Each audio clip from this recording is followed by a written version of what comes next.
Washington Grove has a long history. It actually started in 1872 when the Camp Meeting Association was looking for a place to hold camp meetings during the summer. And they had 3 criteria for this. First of all was a fairly high level terrain.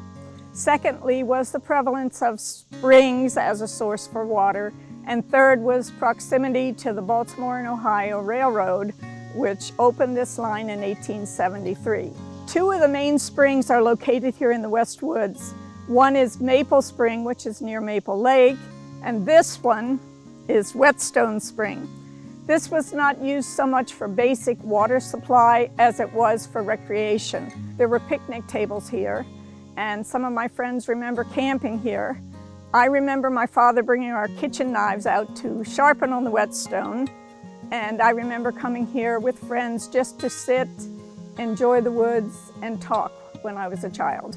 So Whetstone Spring was very dear to myself and to my family. My name is Joan McCatherine Mahaffey. I am co-chair with Pat Klein of the Washington Grove Woods Committee. I'm a 5th generation Washington Grove resident. When I returned to Maryland, one of my goals was to find Whetstone Spring, and I came over here into the West Woods and looked in several places and really couldn't find it. There was so much Japanese barberry and so much privet and other non-native invasive plants that you couldn't see the spring itself. Also, the spring had been vandalized in the 60s. The capstone was stolen, a lot of the other stones were stolen, and it basically disappeared. But once I found it, I had the idea, we need to restore this spring. It's part of our plan to save the planet, to preserve things like the spring, and let people know that this spring, which is a place where the groundwater surfaces and becomes surface water, would be a reigniting of that generational memory for the children of Washington Grove and for other surrounding communities. The weekend of August 11th, 12th, 13th, the Washington Grove celebrated the 150th anniversary of the first Washington Grove camp meeting. And the planning committee asked each committee in town to come up with a special project that they could do in honor of the 150th celebration. And of course, bingo, Whetstone Spring.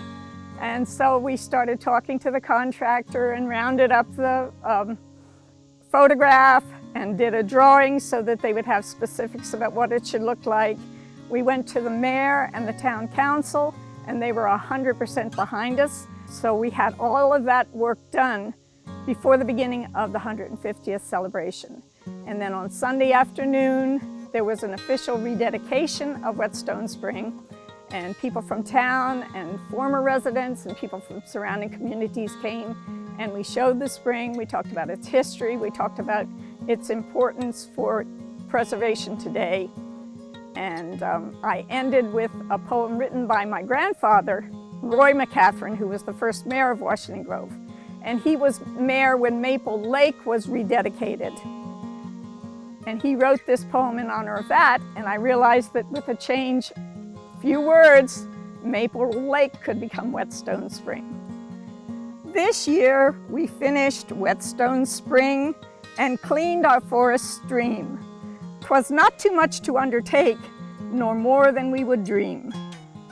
For years, we've hoped to find a way to bring this thing about, and now the Grove can proudly say, we've cleared up all the doubt.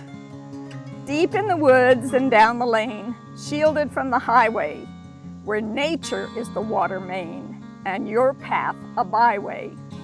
'Tis here we store up once again the vigor we have lost, and think out loud just now and then, it's really worth the cost.